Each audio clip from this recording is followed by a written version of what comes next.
Good morning. I am Bo Mason, Commissioner for the Utah Department of Public Safety. I'd be remiss if we didn't start off today and recognize the significance of the day.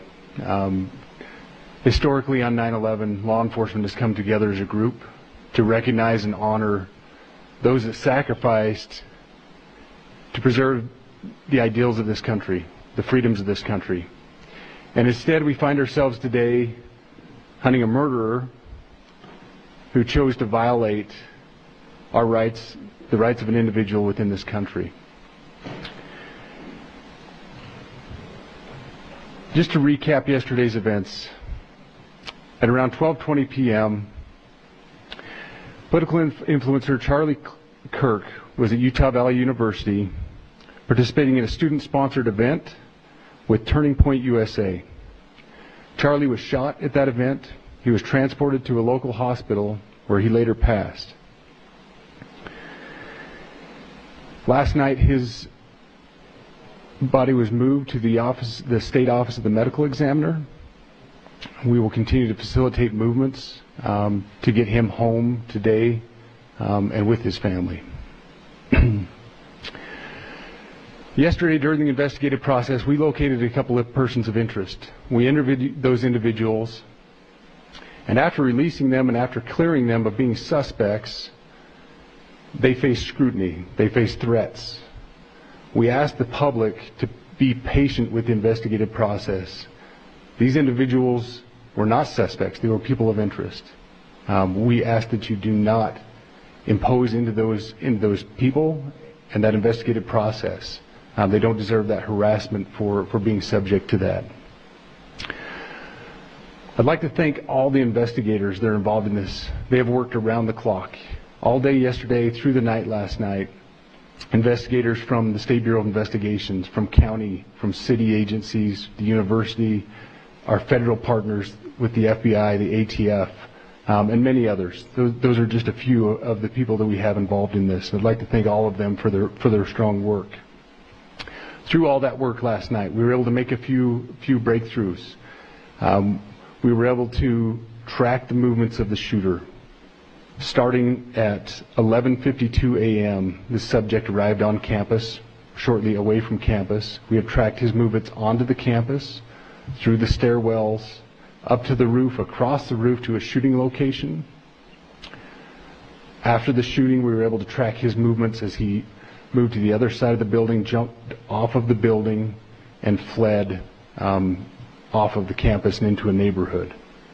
Our investigators have worked through those neighborhoods, contacting anybody they can with doorbell cameras, witnesses, and have thoroughly worked through those communities, trying to identify any leads. We do have good video footage of this individual. We are not going to release that at this time. We are working through some technologies and some ways to identify this individual.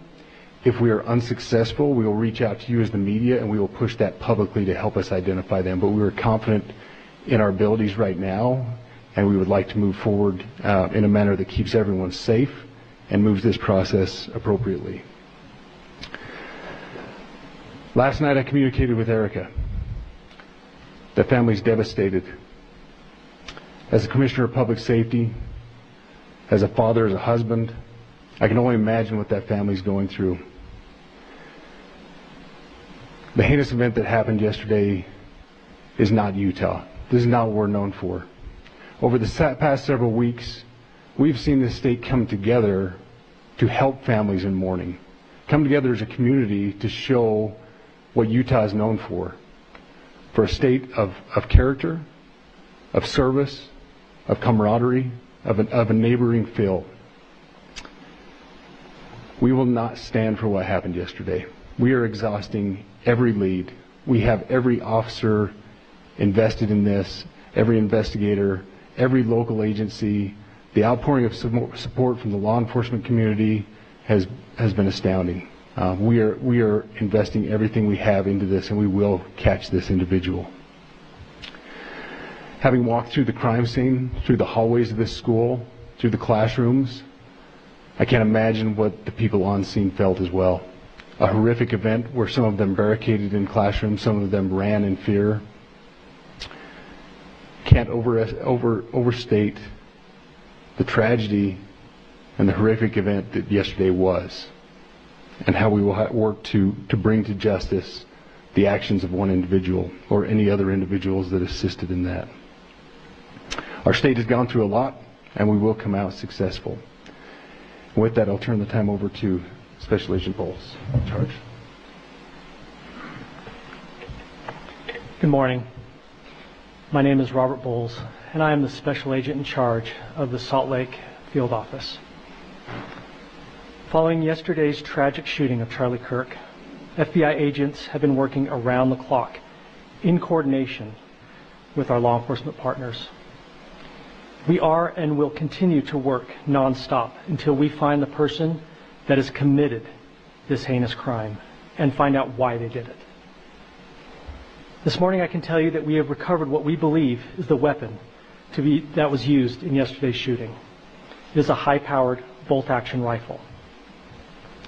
That rifle was recovered in a wooded area where the shooter had fled. So the FBI laboratory will be analyzing this weapon. Investigators have also collected footwear impression, a palm print, and forearm imprints for analysis. Now, I understand there are a lot of questions about motive. I assure you that all leads, tips are being fully investigated. As of this morning, we have received more than 130 tips. We thank the community for that. The FBI has brought every resource to bear, and we will continue to do so throughout the course of this investigation. The FBI's mission is to protect the American people. It's to uphold the Constitution of the United States. Any attack on the First Amendment is an attack on the very foundation of our democracy. That is why we will relentlessly pursue this case and the shooter until we find him. We also continue to grieve with the family and the community. It's our community. You say that you've got... the BBC, from the images you have, can you see clearly the suspect's face? You say he's college age, you believe he was from this university, and how far do you think he may have gone in this time span? So I can't comment specifically on his face or any details such as that, as it's continuing to be a part of the investigation, and again, we'll release that shortly. However, we're doing everything we can to find him, and we're not sure how far he has gone yet. And you do believe it's a male? Is there image of his face? We have images of the suspect. So between those images and the gun that you've been able to recover, do you believe you know who this person is, the person that you're looking for at this point? Again, as part of the investigation, we're not releasing any details such as that. Any fingerprints or DNA? We are exhausting all of our resources to be able to collect those, but that's, again, part of the investigation. And you How said did the suspect get on the roof? Excuse me? You said you found the weapon. Have you been able to trace back the owner of that weapon or who purchased it? We are working on that, but again, part of the investigation.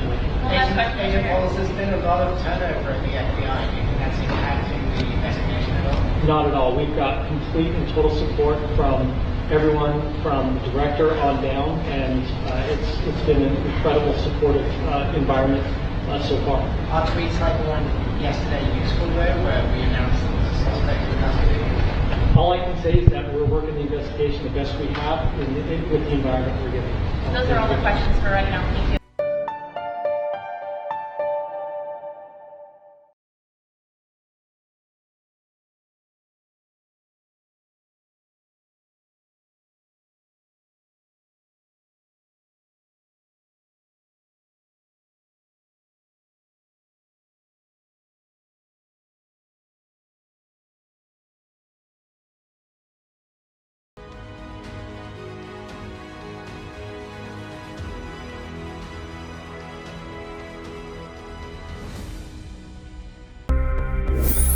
$25 crore गरीब गरीबी को परास्त करके बाहर निकले।